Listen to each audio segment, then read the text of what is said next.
Hi, I'm Rick at Rick Turns, and today's video is... Hi, I'm Rick Morris, and for today's project I'm going to be taking this really nice chunk of walnut. Oh, what the heck with it. Shazam! I'm always surprised when that works. Ha! Okay, this nice piece of walnut. This is a cutoff from the log that I turned my last project, my last video with, which was a bowl or a vase. So I'm going to make a clock out of this. I've got a couple of clock movements here. I'm going to use one of these. I haven't quite decided which one, probably this one. Now this is a clockit movement, spelled with a K, K-L-O-C-K-I-T. I've been buying clock movements from them for probably 30 years. I get them online. So I bought this movement here. And I also bought another movement right here. And the difference is this is a high torque movement. And it's intended for longer, heavier hands. And you can see the length of this hand right here. This is the minute hand. Very long. And as a matter of fact, quite a bit longer than I'm going to need. So I'm pretty sure that this movement right here is going to power it. And I'm probably not going to have more than about 5-inch hands, I think. 5 inches, about 125 millimeters. Most of the clock movements that I've seen for sale have generally been about this size. And this is 2 1/4 inches, or about 56 millimeters square. So I don't think this size is critical. I'll have to cut a hole for about 3 inches. That would be the minimum hole that this movement would fit into. 3 inches, about 75 millimeters. I'm going to start with the, by bringing up the tailstock. It's not actually going to be able to stay on too long because I've got to put a little hollow in there for the chuck. So the first thing I want to do, just turn this flat and even.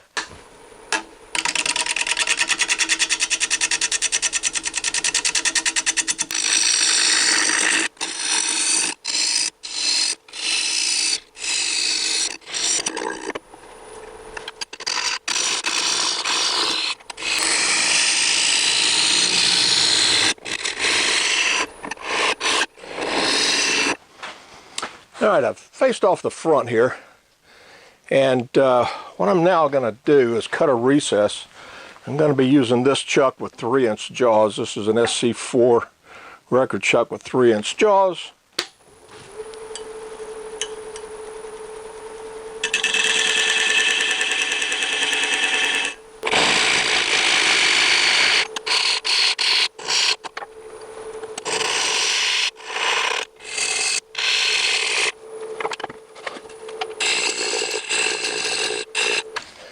I think that's probably deep enough.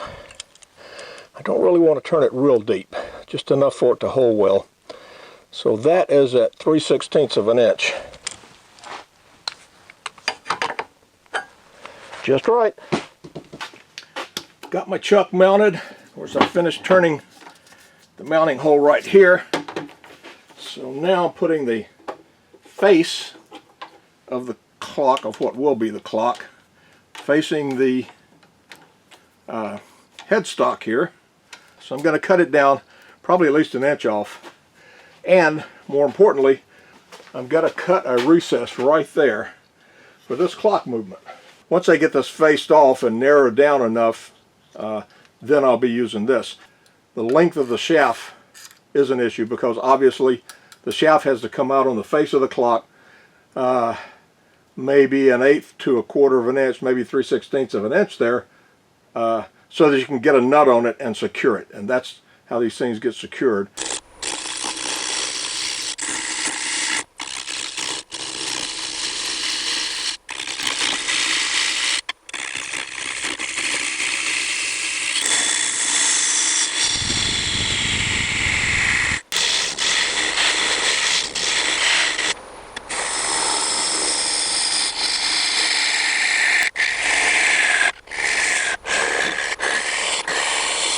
Now I'm going to remove the tailstock, cut away that, and then I'll start turning the recess for the clock movement. Now I've set my calipers here to 40 millimeters, or I forget what that is in inches. Be about 1.5 inches, something like that. Just to double check. All right. All right, that will fit in there. I'm going to actually widen this out a little bit more.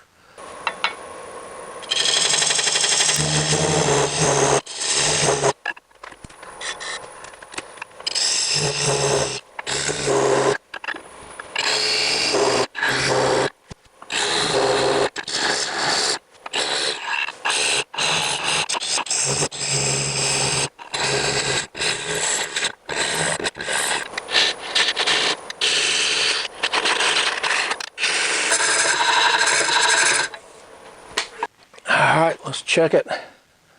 Carried it out to the edge there. That's good.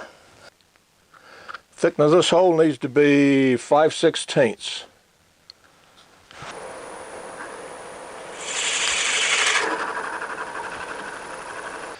Just one last check there. Fits nicely. Well, I'm ready to reverse this and get the back up against here. So now I've got to cut this down here.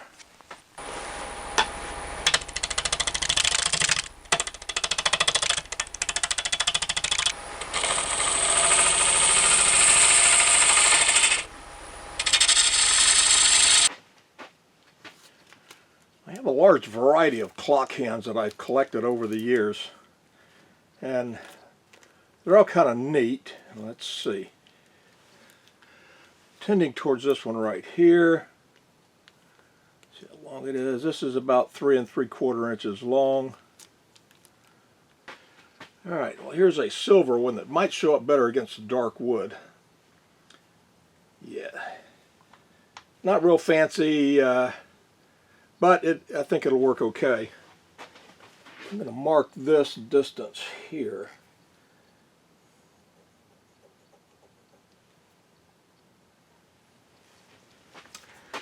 Now, what I'm going to do here is cut in a deep groove in here, fairly wide and fairly deep. And I'm going to fill that groove with acrylic casting resin. And after that resin is set up, then I'll be putting in the hour markers. So I'm going to cut the resin maybe about an inch wide there. 25 millimeters wide there.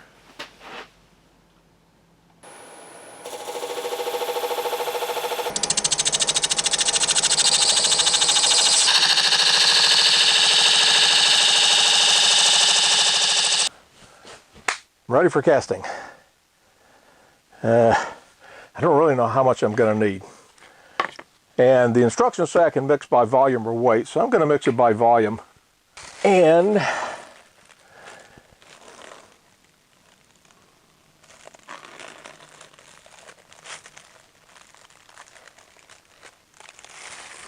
wow, that stuff is really hard to pour just right. Well, you can see what an untidy mess that turned out to be. Yeah, so I'm going to let that set up for a few hours before I try and do anything else. The results of my casting. This is what we experienced woodturners call a total cluster. So I'm going to try and turn this down with a scraper.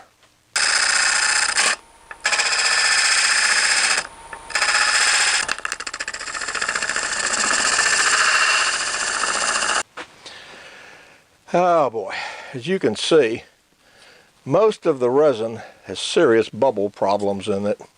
I'm going to turn the resin out.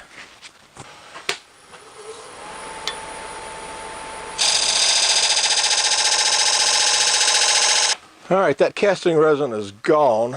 For my next attempt at making a resin decoration, I've got some of this product. This is called Epoxy Sculpt. I'm going to take little pieces of this and roll it out thin and put it into my grooves.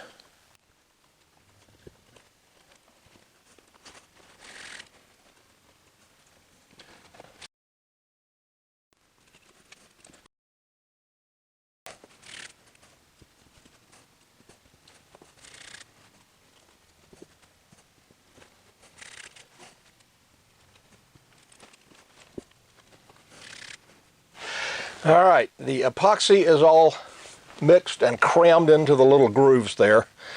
And I'll be back tomorrow, and we'll see if this does any better than the casting resin did.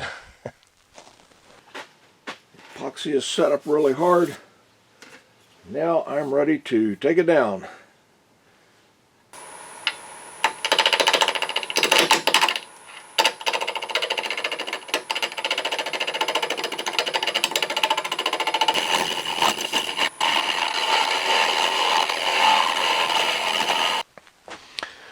I've got an indexing plate on right here. It is set to 0 degrees, oriented so that this part of the clock is going to be straight down when it's hung on the wall. And I've got a pair of dividers here. The dividers are set to half the distance of this little area right here. So I'm going to put the pegs right in between the two bands of epoxy putty. So I'm going to go through at 30-degree intervals, which gives me 12-hour markers, and mark these like this. All right, there's my first one. Now I'll go to, gotta go to 30 degrees. Here we are.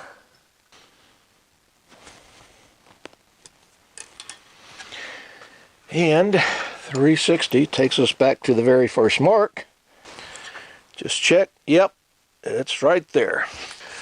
I've got my 5/16 inch Forstner drill bit here, and I've marked off with tape about how deep I want to go. I got plenty of wood to go into there, so that's not really an issue. And what I want to do is go a little bit deeper than the length of my pegs.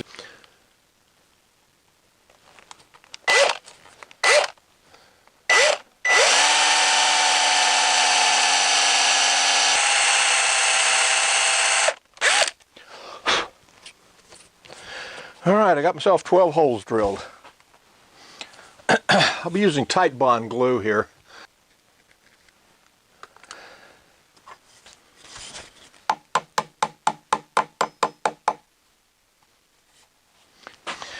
Well, the next step is to turn the pegs down even with the wood, or to sand them down. I've done it both ways. I'm going to start this time with I'm going to start with a shear scrape. The only thing to watch out for here, if I actually shear scrape too vigorously, it'll yank the plugs out of the hole. I definitely don't want to do that.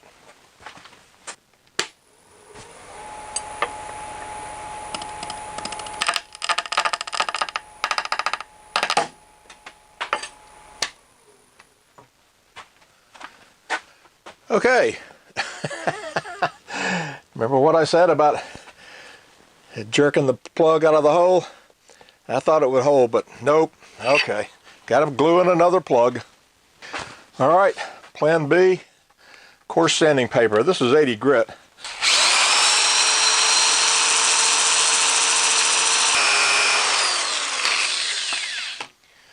All right, let me see. They all feel good. They're all nice and level with the surface. That's good. All right. Well, the next step is just plain old sanding. So once I get this sanded, I'll come back and then we're going to put some finish on it. I'm at the finishing stage. I'm going to try out a new finish. This is Minwax polyacrylic, which is a water-based varnish, and it has a drying time of 2 hours. if this works out, it'll be great. Because that's a lot shorter than my regular wiping varnish time. So I'm going to start out by kind of slopping it on the bark edges here. And then I'll proceed to the front.